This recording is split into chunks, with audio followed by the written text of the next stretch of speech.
Tayaw, political analyst. Magandang umaga po, Professor Tayaw. Magandang umaga sa ating taga-pakinig. Opo, Professor, this is Aljo Bendijo. Live na po tayo sa DZXL 558. Prof, ano po ang inyong nakikitang dahilan kung bakit nagkaroon ng kudeta dyan sa Senado at natanggal na nga? No, nawala sa eksena bilang Senate President si Chis Escudero sa kasagsagan ng pag-iimbestiga ng Senado dito sa manumalyang flood control projects. Alam mo, Aljo, it was just a matter of time. Kasi nung lumabas yung balita na mismo ang kontraktor na kaibigan niya nagsabi sa kanya na nag-donate sa kanya, alam mo kahit na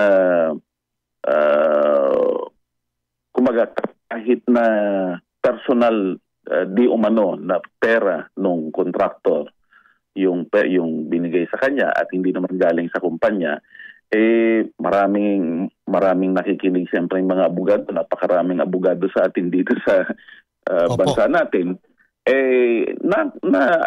Na-flag kaagad yun na yun isang kumbaga skandal kasi bawal yun sa ating halalan. Ano? At siyempre alam mo, kapag ganyang may trigger, inaasahan na kaagad yan. Tandaan natin na ang Senado, sabi nga nila, bawat isang miyembro ng Senado a republic to himself or to herself. Lalo na't hinahalal natin sila at large. Ibig sabihin nationwide ang kanilang constituency. Very particular sila pagdating sa public sentiments. No? So kapag ganyang hindi na maganda, talagang kumbaga inaasahan na magkakaroon ng palitan. Ganyan naman palagi sa Senado, dalawang bagay lang yan. Either the public sentiment has not been really good, or second, hindi na masaya yung mga miyembro ng Senado sa liderato ng isang Senate President. Mm-hmm. Ngayon naman ay pangungunahan na ito ni Senator Ping Lacson, itong Blue Ribbon Committee na mag-iimbestiga dito sa manumalyang flood control projects, at pangungunahan naman ni Senador Tito Soto. Anong asahan natin dito, Professor, sa pag-imbestiga, malalimang investigation dito sa flood control projects? Marami masasagasaan dito. Asahan ba natin na may mga pangalan pang lalabas? Inaabangan dito kung may mga senador bang involved? At ito bang mga testimonya ng mag-asawang Diskaya ay politically motivated?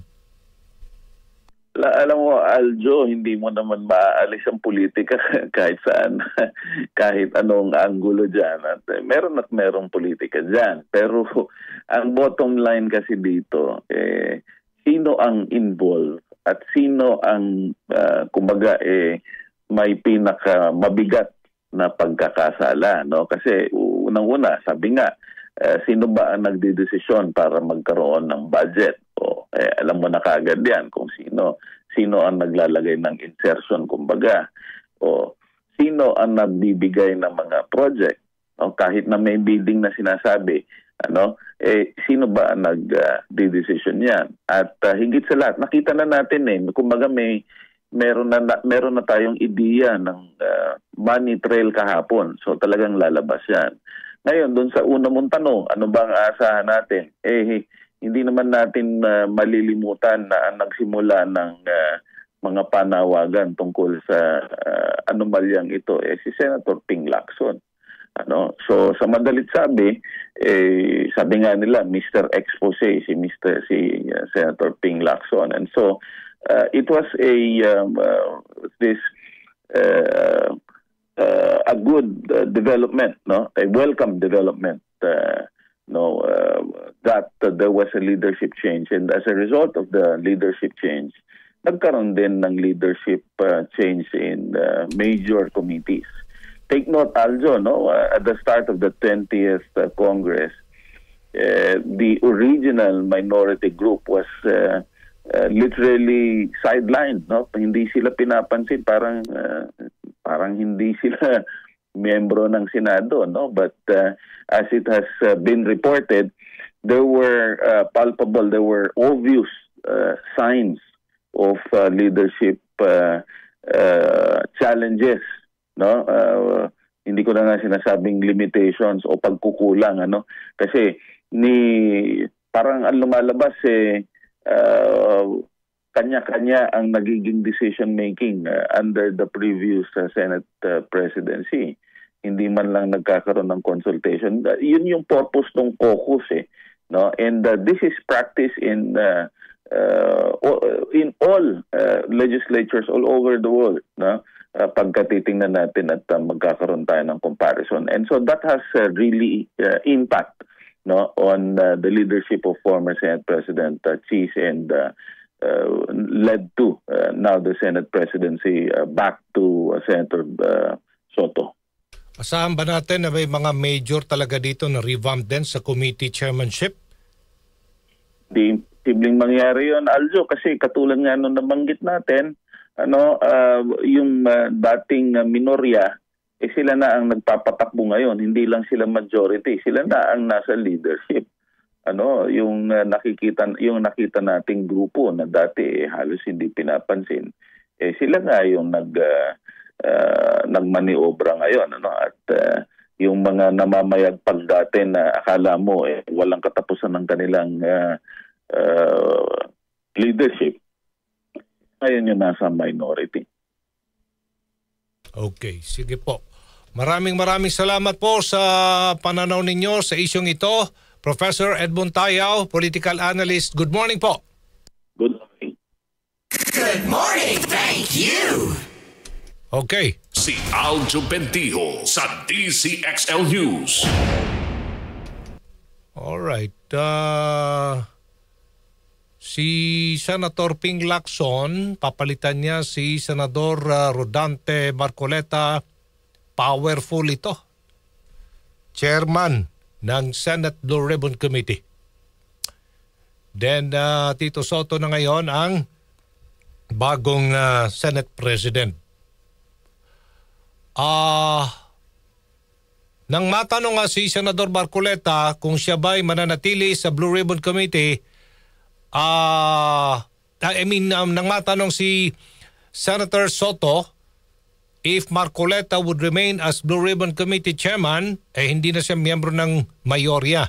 Kasi ang Blue Ribbon lang is reserved for the majority. What happened if Lacson would replace Marcoleta? Yun na nga nangyari. So Lacson na ngayon ang affirmative ito. Siya na ang Senate Blue Ribbon Head.